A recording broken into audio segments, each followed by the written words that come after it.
Deus quer falar comigo em coisas tão pequenas, nas coisas simples. Deus quer falar comigo em coisas tão pequenas, nas coisas simples. Eu quero ouvir tua voz. Preciso estar atento a todo movimento do céu, em direção a mim. Fala, Senhor. Preciso ouvir tua voz. Eis aqui o teu servo.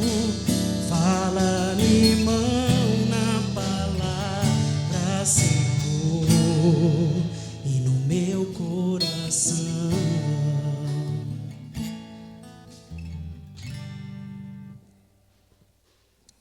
O Senhor esteja convosco. Ele está no meio de nós. Proclamação do Evangelho de Jesus Cristo segundo Mateus. Glória a vós, Senhor. Naquele tempo, disse Jesus aos seus discípulos: Não penseis que vim abolir a lei e os profetas. Não vim para abolir, mas para dar-lhes pleno cumprimento. Em verdade, eu vos digo, antes que o céu e a terra deixem de existir, nem uma só letra ou vírgula serão tiradas da lei, sem que tudo se cumpra. Portanto, quem desobedecer a um só destes mandamentos, por menor que seja, e ensinar os outros a fazerem o mesmo, será considerado menor no reino dos céus. Porém, quem os praticar e ensinar, será considerado grande no reino dos céus. Palavra da salvação. Glória a vós, Senhor. Meus caros irmãos, nós estamos celebrando a nossa fé nesses dias de preparação da festa do vosso padroeiro, e esses dias, a festa do padroeiro de uma paróquia, de uma comunidade, é sempre uma oportunidade muito bela, muito bonita, para a gente fazer uma revisão da nossa caminhada de fé. É a oportunidade da gente aprofundar o nosso seguimento de Jesus, oportunidade para a gente rever o nosso modo, o modo como a gente tem servido a Deus na nossa comunidade, porque muitos de nós, ouvindo o chamado do Senhor, nos colocamos a serviço da comunidade nos seus diversos ministérios, na liturgia, no serviço aos mais necessitados, na catequese, e em tantas e tantas outras dimensões da vida da comunidade. Celebrar o padroeiro é uma oportunidade de viver em comunidade, de sentir a força do ser comunidade, do ser igreja, e renovar, portanto, os nossos propósitos, os nossos compromissos, renovar os nossos ideais, deixando que a palavra de Deus penetre o nosso interior, o nosso coração, que ela nos converta. E esse é o grande desafio da nossa caminhada cristã, ir nos convertendo sempre, permitindo, portanto, que a palavra, caindo como chuva em nós, produza frutos de renovação, de transformação da nossa vida, de recomeço, de abandono de tudo aquilo que for do pecado, do mal, e nos abrir para os dons que o Senhor nos quer conceder. O texto da liturgia de hoje nos coloca diante de uma comparação muito presente na comunidade cristã primitiva, que o Novo Testamento conseguiu recolher bem. O Novo Testamento, sobretudo em alguns textos de Paulo, assim como em alguns textos dos Evangelhos, mostram uma tensão na comunidade de fé. A comunidade cristã vivia numa tensão. Abandonar a lei de Moisés, a lei antiga, a experiência vivida do judaísmo, e, portanto, abraçar a nova fé. É isso que é o cristianismo, deixar para trás a lei antiga para se abrir e aderir a uma nova lei. As comunidades ficaram muito confusas. Por quê? Porque essa era uma discussão muito séria. Significava dizer se Jesus e o seu ensinamento estava ou não em continuidade com o ensinamento da antiga lei, o ensinamento de Moisés, dos profetas. Significava entender se Jesus tinha trazido uma nova religião, ou se Jesus tinha feito uma espécie de reforma da religião antiga. E os textos do Novo Testamento tentam mostrar que Jesus não fez nem uma coisa, nem outra. Jesus nem trouxe uma religião completamente nova, e Jesus nem reformou, deu uma ajeitada na religião antiga do judaísmo. O projeto de Jesus é outro. O projeto de Jesus é levar a lei antiga à sua plenitude. Conduzir a lei antiga à sua plenitude. E isso implicava uma coisa muito importante: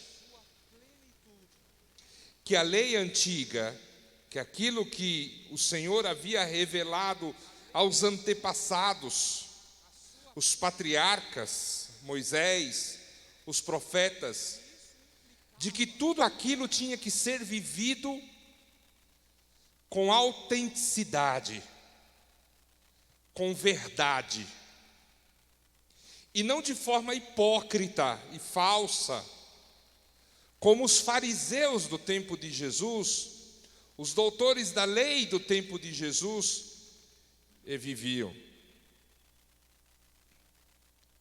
Eles viviam a lei de um jeito meio assim, meio meia boca, porque eram muito rigorosos com algumas coisas e nem tão rigorosos com outras. Interpretavam a lei de acordo com os desejos e as compreensões deles. Jesus diz: não, é preciso que a gente viva intensamente, autenticamente, que a gente leve aquilo que o Senhor nos deu desde quando criou Adão e Eva, passando por todos os patriarcas, por Moisés, pelos profetas, que a gente leve isso à sua plenitude, ou seja, que a gente viva isso de uma forma autêntica, real, concreta. É o que aparece no Evangelho. Não pensem que eu vim abolir a lei e os profetas de Jesus. Não, eu não vim abolir, eu vim dar pleno cumprimento a ela. Nem uma vírgula, nem uma letra será tirado da lei, mas tudo será cumprido até o fim. Jesus é o cumprimento pleno da lei. Mas não basta Jesus ser o cumprimento pleno da lei. Nós que somos os seus seguidores também somos chamados a acolher o projeto de Deus na nossa vida de forma completa, concreta e completa. É por isso que o nosso seguimento de Jesus não pode ser um segmento mais ou menos. E talvez essa festa, a festa do padroeiro, né, celebrar o próprio padroeiro, talvez seja a oportunidade da gente rever um pouquinho esse ponto hoje, nessa Eucaristia. Lá no Apocalipse, São João vai escrever. O Senhor diz no Apocalipse: não sejam mornos, sejam quentes ou frios, porque os mornos eu vomito.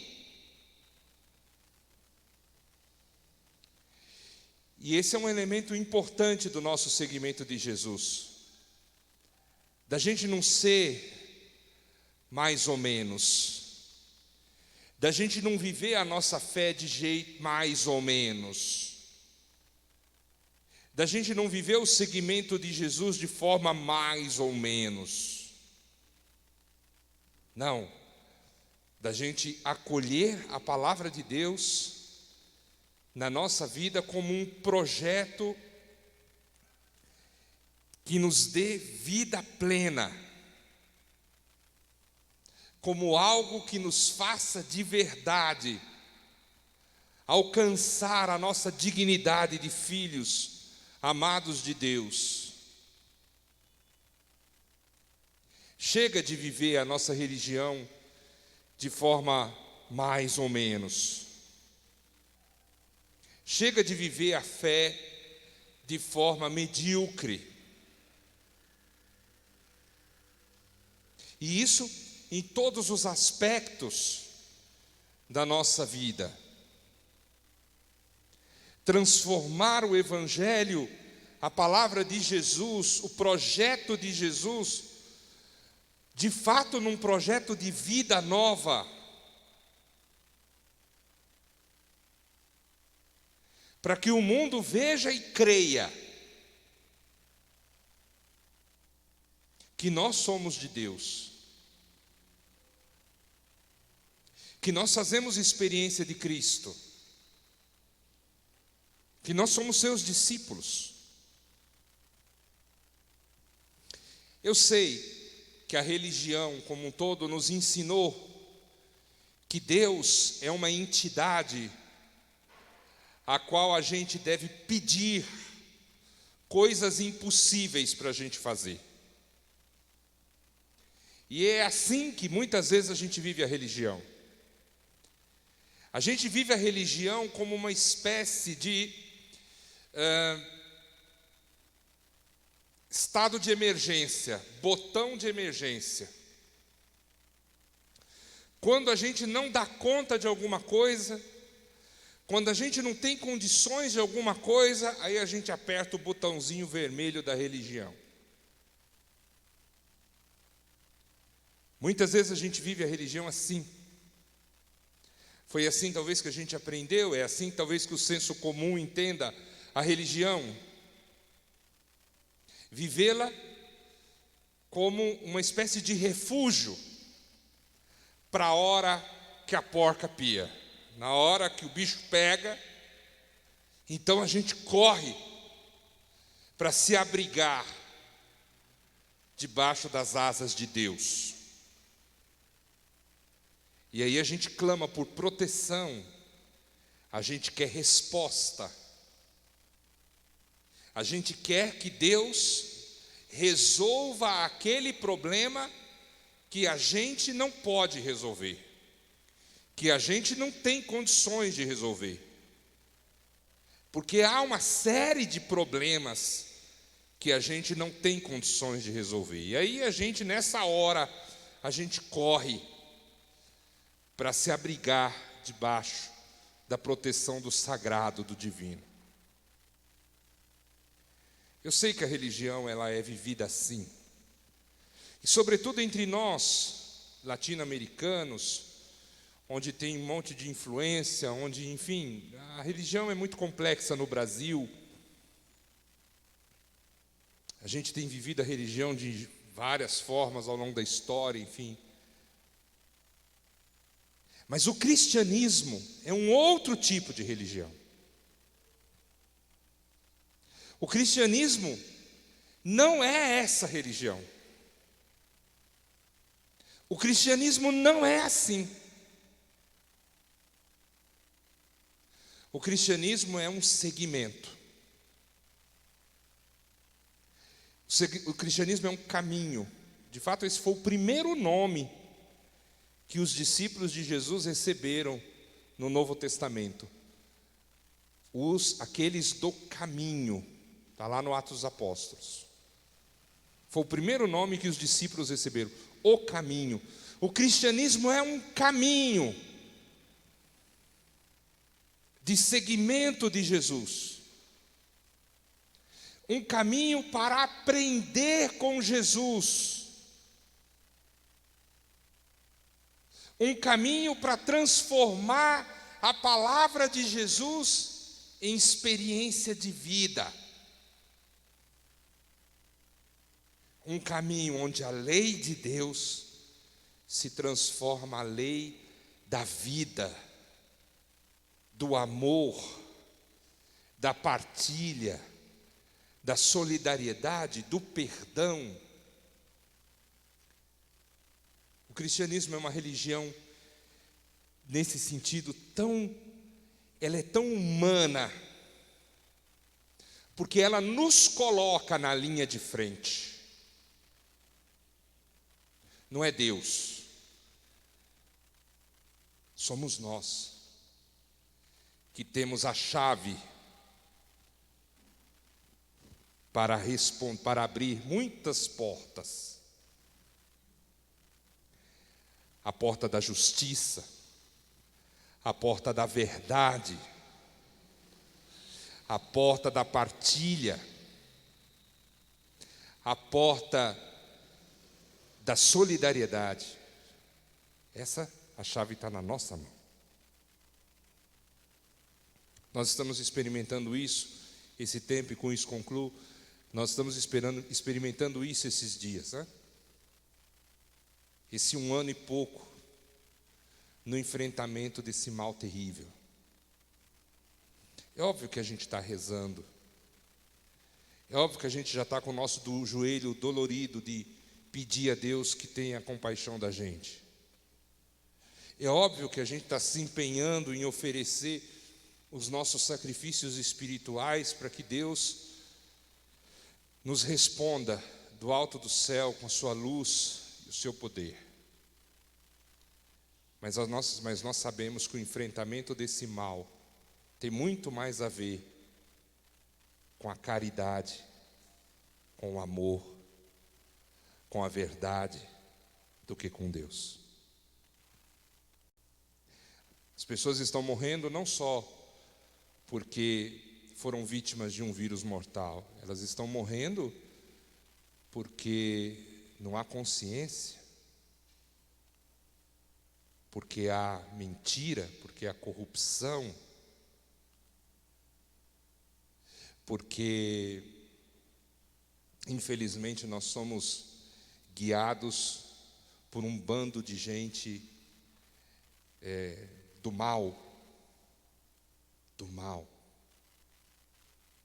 que escolheram a morte como a saída desse mal. Não adianta pedir a Deus se a gente não for capaz de enfrentar com coragem a nossa responsabilidade. De nada vai adiantar a gente pedir a Deus se a gente não for capaz de enfrentar com coragem o desafio da caridade nesse tempo, da solidariedade, da sensibilidade, de não, pelo menos não tirar o sarro de quem morreu ou de quem perdeu alguém. Enquanto a gente estiver tirando sarro das pessoas que morreram, enquanto a gente estiver tirando sarro de quem está enterrando os seus parentes e amigos, não será Deus, não tem Deus que mude a trajetória desse vírus. Não porque Deus não tenha o poder para isso, mas simplesmente porque colocou nas nossas mãos o ensinamento do seu Filho, para que nós aprendêssemos dele cumprir sua palavra. E a palavra de Deus é a palavra da vida. Da vida. Então, meus caros, que essa Eucaristia nos ajude, que essa celebração nos fortaleça na nossa caminhada de fé, que ela renove o nosso propósito cotidiano de ser mais fiel a Jesus, que ela ajude vocês todos aqui, membros dessa comunidade, a renovar o empenho para que essa comunidade seja luz das pessoas que aqui vêm. Quem tem uma atividade pastoral, se renova o seu compromisso esses dias, renova a sua vontade. Eu sempre digo assim, às vezes alguém já está desanimado da pastoral, está desanimado do trabalho que faz, né? Às vezes está até pensando, sabe uma coisa, eu vou deixar aquele grupo, eu vou deixar o grupo de música, eu vou deixar a minha turma da catequese, eu vou abandonar a minha função na liturgia. E eu sempre digo, espera a festa do padroeiro, espera um pouco, né? Reza durante a festa do padroeiro, quem sabe, né? E aí renova o teu compromisso, renova o teu vigor, renova a tua coragem, renova a tua fé, renova a tua força, renova a tua vontade de servir a Jesus e de construir um mundo melhor. Que o Senhor nos dê o seu Espírito, que Ele nos conceda este dom, esta graça.